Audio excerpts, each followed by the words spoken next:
Okay, up to here, I guess some of you already wonder how about the test for heteroskedasticity now. So we talk about the consequences, we talk about a way to overcome these consequences, but before that, we must know there's a problem in our model, right? Don't worry, just because usually we do that on a whiteboard in a lecture hall. So here I'm trying to do the same thing, but it will take up all the space on my whiteboard. Let's see if we can make it. I practice and I think it works. Now, in general, we have 4 different tests for heteroskedasticity here that we introduced. So from my left, probably your right, if I mirror the video, to the right, the test goes from specific to very general. What does that mean? It means the form of heteroskedasticity assumed by the test very specific for this is already a little bit less specific, and the 4th one completely unknown. So for the first test, the goat-tailed quant test, it's probably the simplest way. Now we assume or we suspect that there are 2 subsamples in our data set which has different error terms. So that, different variance of the error terms.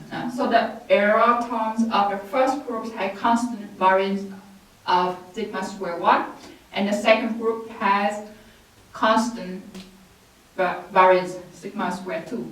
When I said constant across the observation of a group. Then for the multiplicative heteroskedasticity test, we have something which is even finer in the scale. We assume that the variance of each error depends upon an exponential function of a set of explanatory variables collected in Z, Zi. So the variance of each error term will depend on some characteristic of that observation. So Zi can be one or several variables in your set of explanatory variables, usually.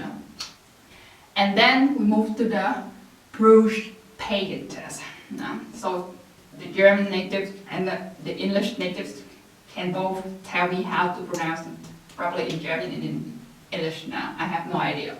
Okay, that is how it's specified. Now here we also assume, similar to the multiplicative case, it should be I, that the variance of each error terms depends on some function of a set of characteristics of the observation in Z. Nevertheless, now the functional form of this function h is more flexible. Assume we don't know exactly the form.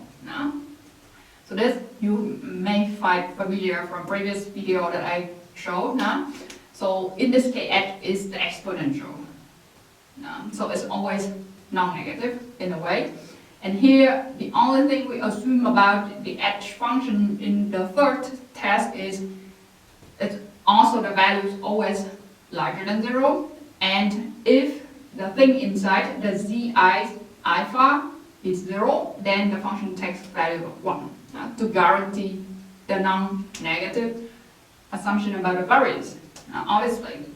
And the Y test, the last one, with unknown form. So we can't say anything like this for the Y test. Okay, so now let's go to the null and the alternative hypothesis. Now, when we come to test, we have to talk about H0, the null hypothesis, and H1, right? Okay, so for the first one, go to the quant test. H0 would be sigma 1 squared equal sigma 2 squared. So I should change the color actually. Then H1 alternative would be sigma 1 squared different from sigma 2 squared. Let's move on to the second, the multiplicative one. So here we assume under the null alpha equals 0. And alternatively, alpha different from 0. So what happens if alpha equals 0? The whole thing of the exponent will be 0, right? And e to the power of 0 is 1. So at the end, the sigma square I down to a constant sigma. So I could write it very small somewhere here. So sigma square I equals sigma when equal 0.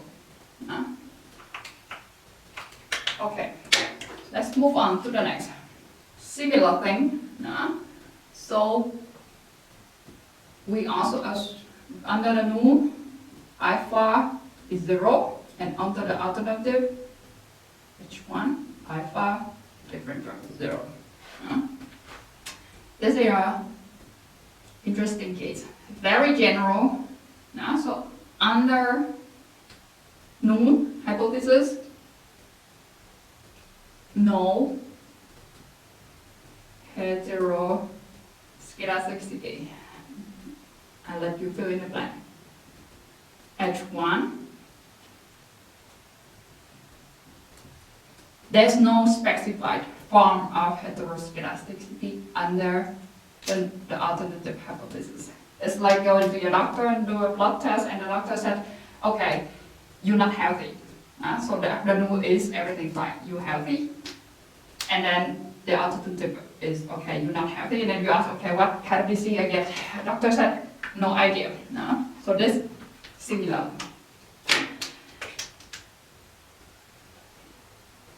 But I hope the doctor will never tell you something. So the procedure. For this, let's change the color again. Estimate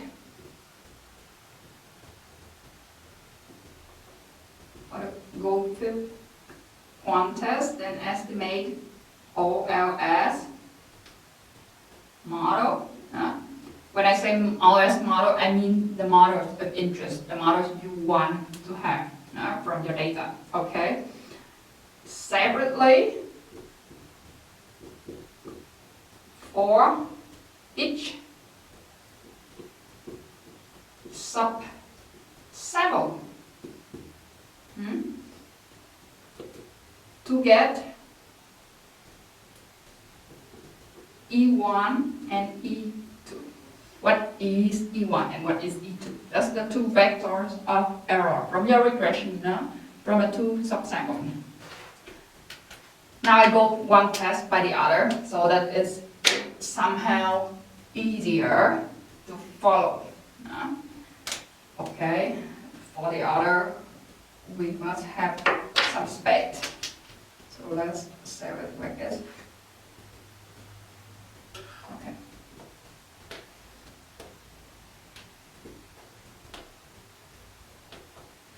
And then the last one, we would have our cost test, statistic. As usual when we do hypothesis testing, right? Okay.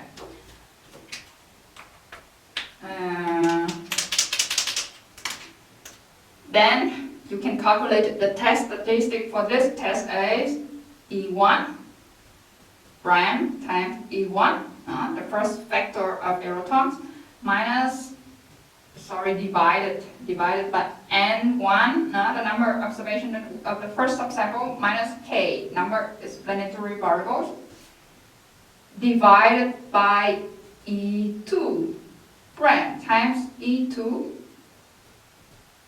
and there you have N2 minus K. So K the same because you use the same set of regressor, but just different size of the sample. In some cases, it can also be the same. So this test statistic follows F distribution, no? With n1 minus k and n2 minus k degree of freedom. No? For an F distribution, we must have two different degree of freedom, right? Okay, that's the first one, easy. The second one, the multiplicative heteroskedasticity test, we will do the following. The first step I, that's so confusing. Okay, I will just number it 1 again. So step 1, estimate OLS model again, but now you only estimate one OS model for the whole sample to get E. So the vector of error terms again. Secondly, you then compute log of EI squared. So for each error term, take square it and then take the log. Here we're talking about a natural log. Some of you asked earlier. Okay. Next, we continue to regress this log EI squared on the Z and ZI are constant.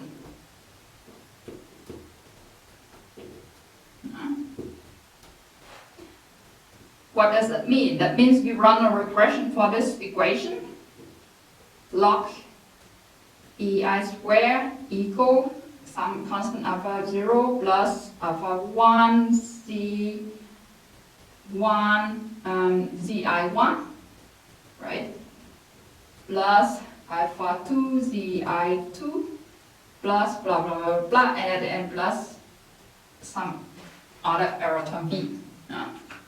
Okay, what's the test statistic? Until here, you may have a little bit of impression already. We do F test for the null hypothesis, another null here, sub null. Alpha 1 equal alpha 2 equal blah blah blah until alpha j. Assume your Z variables has j variables inside. Equal 0. So assume we test the null that all the coefficients alpha for these j z variables 0 simultaneously. So therefore, this F statistic will follow an F distribution, the familiar F distribution. The first degree of freedom is n minus j minus 1. And the second degree of freedom is j for this. Okay? That is the multiplicative. So when all of these alpha coefficient equals 0, meaning the zi prime alpha inside this exponential 0, meaning the exponential function takes the value of 1 and then down to sigma square are constant again. So that's the idea. Then you may ask why, how do you know that taking the log of the EI squared? For this, that is, I could actually go back here, because when you take the log of both sides of this equations, so on the left hand side you have the log of sigma I squared, and here you have the log of sigma squared plus zi prime alpha. We have seen how to take log both sides of equations, and here presumably the EI squared tells us something about the sigma I squared that we also seen earlier. Okay, move on with the Bruch-Pagan test. So for this, the first step similar to the second test, the multiplicative one. Secondly, different, now it's different, we compute only EI squared, not log anymore, but EI squared. Third, we have yes, we regress it on something again. In this case, Z, I, and a constant. No. So different from the multiplicative case, in this case we only regress the square of the error, not the log of the square, but the square error itself. No. So it will look like this: EI squared equal I for 0 plus I for 1, ZI1 plus blah blah blah, and then plus at the end another error B. Now, so after doing that, we get the R squared. Why R squared? Why do we care about the R squared? Now, so this is another case where R squared is useful. Now, so we will compute the test statistic as the xi, usually denoted the print letter. No? So I write it here, xi equal n number of observations times r squared, the r squared that I told you to get here. No? So this xi test statistic follow a chi-square distribution with a j degree of freedom, and j against the number of variables included in the z vector over there. Okay, that is for the Prush-Pagan test. The last one, the unknown BC. Procedure is pretty similar to the Prush-Pagan.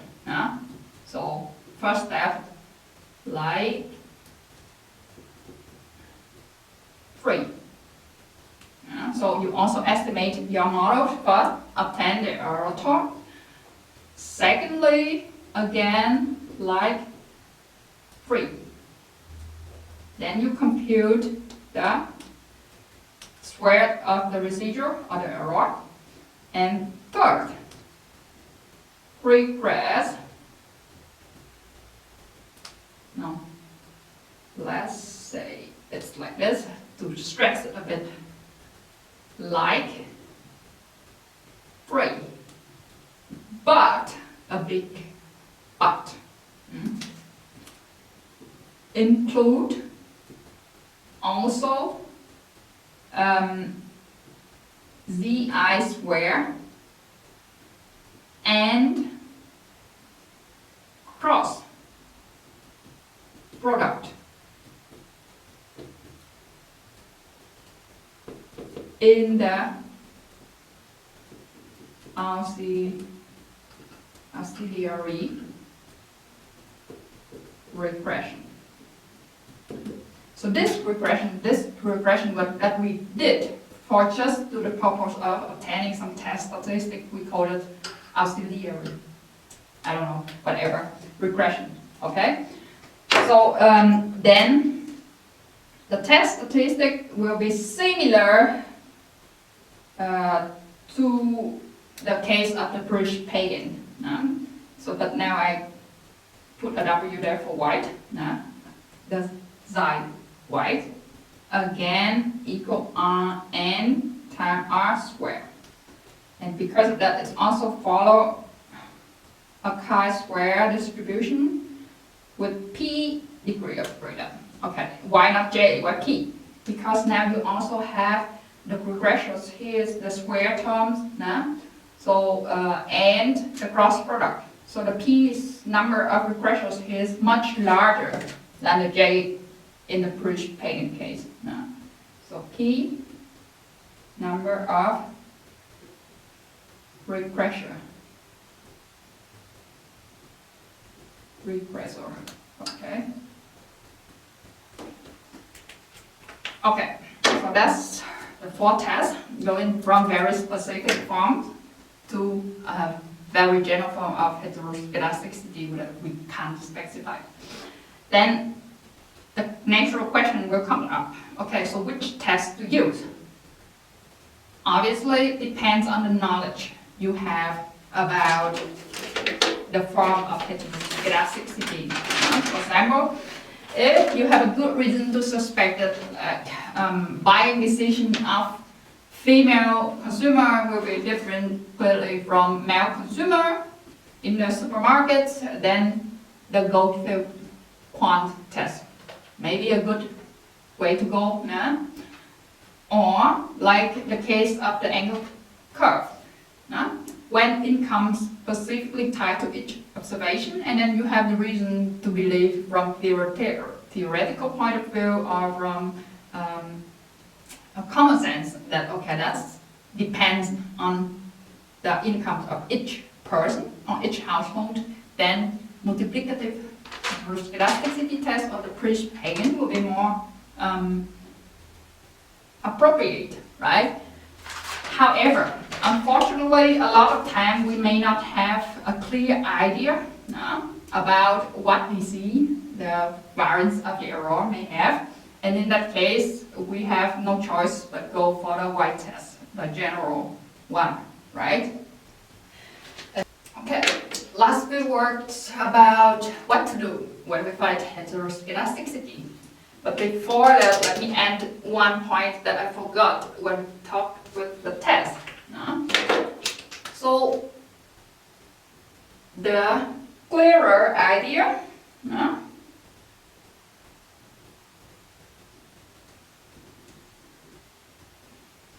about the form of hetero, to fill it in, we have or more specific a test, then the more power the test has. So it's just like, okay, if you have good reason to suspect that you have a problem with your thyroid, then you go to the doctor and ask for the blood test, then only then the test specifically for the hormone produced by the thyroid could be used. And then the power, you know already, the power is the probability of correctly rejecting a false null hypothesis, right? So only then, okay, maybe you detect, the chance that you detect the problem with the thyroid is higher. Otherwise, you just go there and say, okay, you suspect a problem, and the doctor gives you a general blood test. And that problem with the thyroid may not be detected, right? So that's one point. Now go back to the question, what to do? We have two options.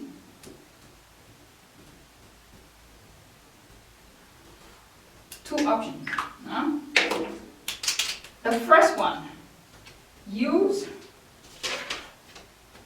or apply feasible, generalized list square, like the thing that we talked about previous lecture. In a lot of time,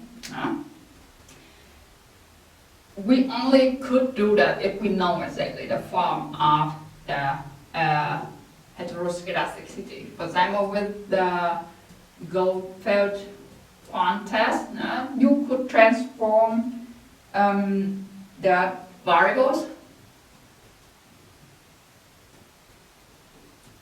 by 1 over sigma 1 for the first subsample, and 1 over sigma 2 for the second subsample. By the way, another thing that I forget I forgot to mention is, now, when we talk about the Goldfield quantity, E1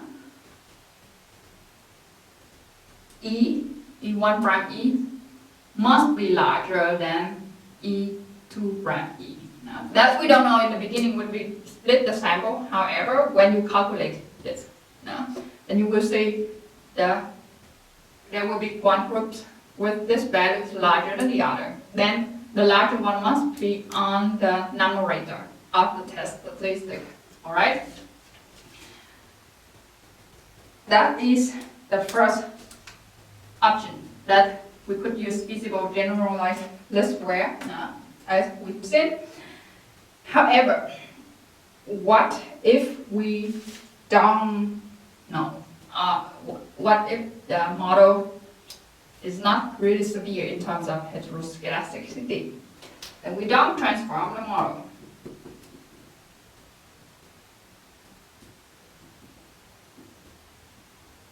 But you may ask, hey, we learned that for a lot of time and then we don't transform the models. What if there's a consequence, right? That's not the end of the story. No? So we don't transform the model, but we try to fix the standard error of coefficient instead to make it more reliable, your hypothesis test later. No? So the most popular way to do that is to use the heteroskedasticity corrected standard error. So in the literature or some statistical softwares in the documentation, it can have this name, white, like a white test, white heteroskedasticity standard error. Another is called a Newey West standard error. Now, these things will serve the purpose of producing a more robust set of standard error for the coefficients when their suspicion about heteroskedasticity. And note, nowadays it becomes actually a very standard practice that for hypothesis testing, when it comes to talking about the significance of a parameter or like a linear restriction set. So, and usually you will be asked, for example, for your master thesis or when you write a paper to publish somewhere, to report these heteroskedasticity corrected standard error and rely on it for hypothesis testing rather than the OS one. So there is an archive with collect some example for the heteroskedasticity test. I will upload on eCampus, and then in the I hope you will look at it first, and then we go through it in the live session. Come back to here. One last sentence. Why not transform the model? Because remember in the Monte Carlo examples, we've seen that only when the heteroskedasticity problem is very severe, then estimating using GOS is more efficient than the OLS one. So only then the efficiency gains substantial, otherwise not so much. So therefore, don't transform the models, but using heteroskedasticity corrected standard error may be a way to go.